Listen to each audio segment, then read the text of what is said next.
اساس الاستحقاق المحاسبي. يعني ايه بقى اساس الاستحقاق؟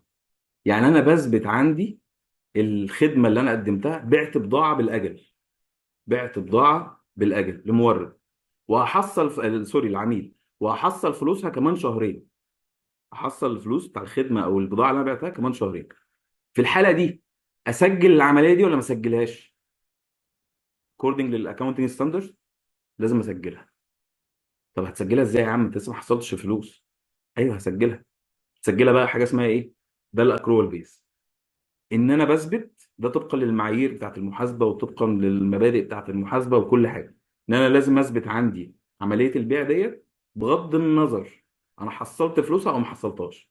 دي الاكرول بيس.